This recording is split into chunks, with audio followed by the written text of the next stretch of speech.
Lei 9.507, de 12 de novembro de 1997. Regula o direito de acesso a informações e disciplina o rito processual do habeas data. O Presidente da República faço saber que o Congresso Nacional decreta e eu sanciono a seguinte lei. Artigo 1º. Vetado. Parágrafo único. Considera-se de caráter público todo registro ou banco de dados contendo informações que sejam ou que possam ser transmitidas a terceiros ou que não sejam de uso privativo do órgão ou entidade produtora ou depositária das informações.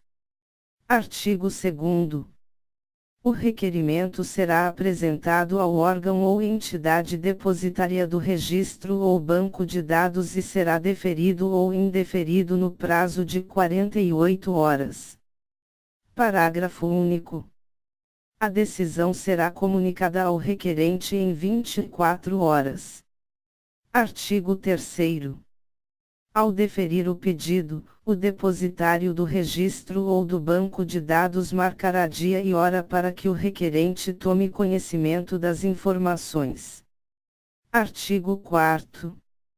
Constatada a inexatidão de qualquer dado a seu respeito, o interessado, em petição acompanhada de documentos comprobatórios, poderá requerer sua retificação. Parágrafo 1º. Feita a retificação em, no máximo, 10 dias após a entrada do requerimento, a entidade ou órgão depositário do registro ou da informação dará ciência ao interessado. Parágrafo 2º.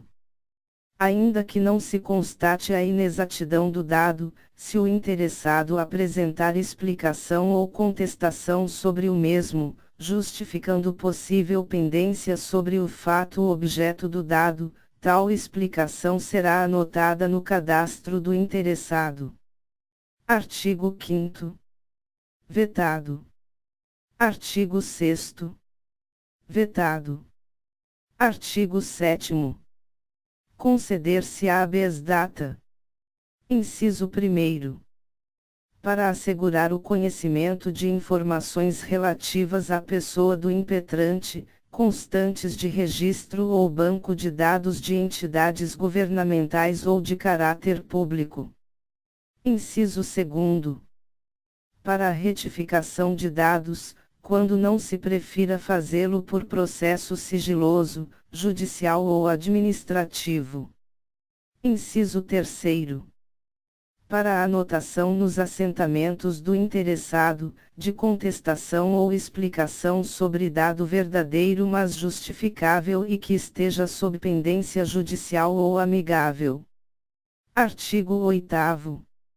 A petição inicial, que deverá preencher os requisitos dos artigos 282 a 285 do Código de Processo Civil, será apresentada em 2 vias, e os documentos que instruírem a primeira serão reproduzidos por cópia na segunda.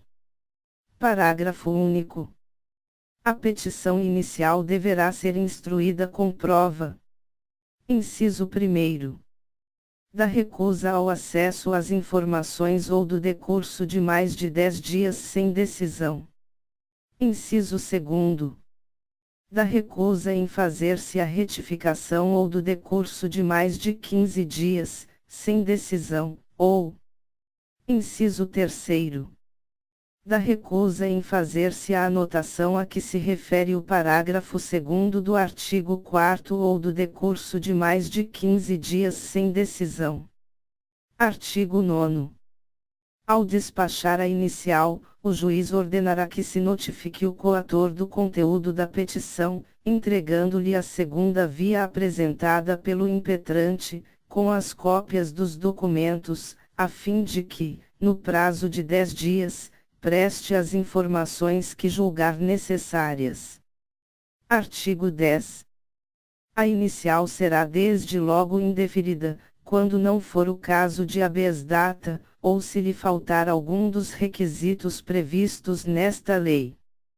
Parágrafo único. Do despacho de indeferimento caberá recurso previsto no artigo 15. Artigo 11. Feita a notificação, o serventuário em cujo cartório corra o feito, juntará aos autos cópia autêntica do ofício endereçado ao coator, bem como a prova da sua entrega a este ou da recusa, seja de recebê-lo, seja de dar recibo. Artigo 12. Findo o prazo a que se refere o artigo 9º, e ouvido o representante do Ministério Público dentro de 5 dias, os autos serão conclusos ao juiz para decisão a ser proferida em 5 dias. Artigo 13. Na decisão, se julgar procedente o pedido, o juiz marcará data e horário para que o coator. Inciso 1º.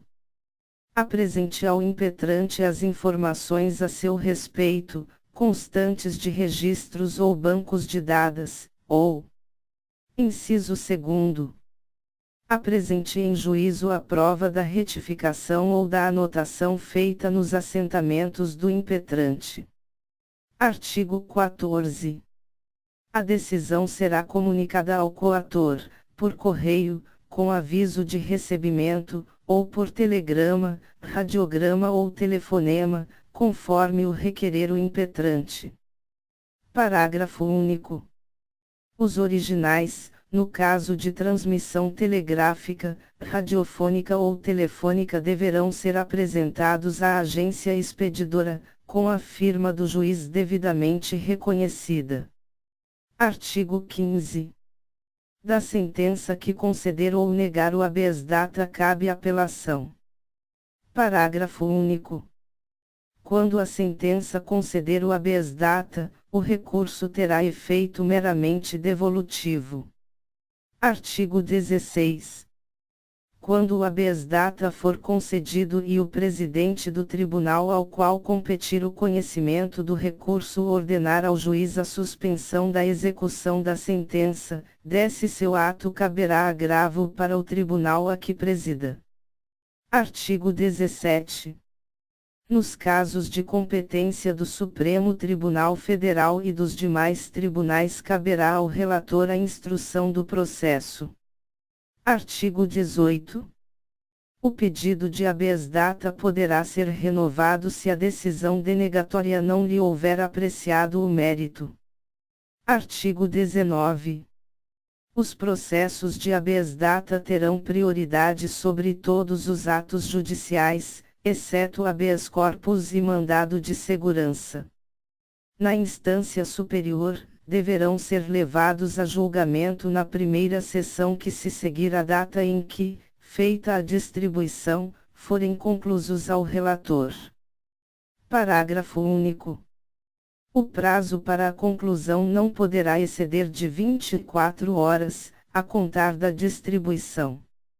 Artigo 20. O julgamento do habeas data compete. Inciso 1º. Originariamente. Alínea A.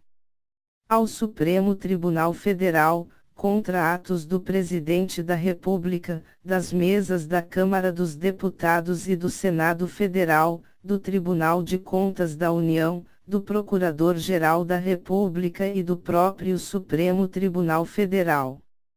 Alínea B. Ao Superior Tribunal de Justiça, contra atos de ministro de Estado ou do próprio tribunal. Alínea C. Aos tribunais regionais federais contra atos do próprio tribunal ou de juiz federal. Alínea D.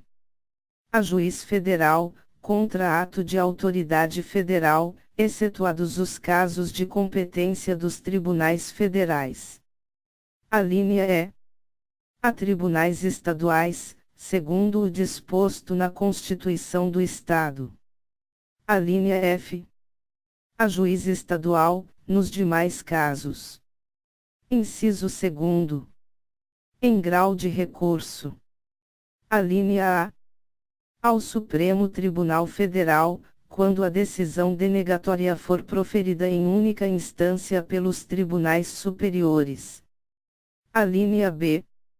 ao Superior Tribunal de Justiça, quando a decisão for proferida em única instância pelos tribunais regionais federais.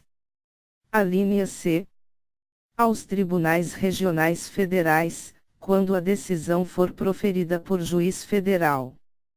Alínea D. Aos tribunais estaduais e ao do Distrito Federal e territórios, conforme dispuserem a respectiva Constituição e a lei que organizar a Justiça do Distrito Federal. Inciso 3º. Mediante recurso extraordinário ao Supremo Tribunal Federal, nos casos previstos na Constituição. Artigo 21. São gratuitos o procedimento administrativo para acesso a informações e retificação de dados e para anotação de justificação, bem como a ação de habeas data. Artigo 22. Esta lei entra em vigor na data de sua publicação. Artigo 23. Revogam-se as disposições em contrário.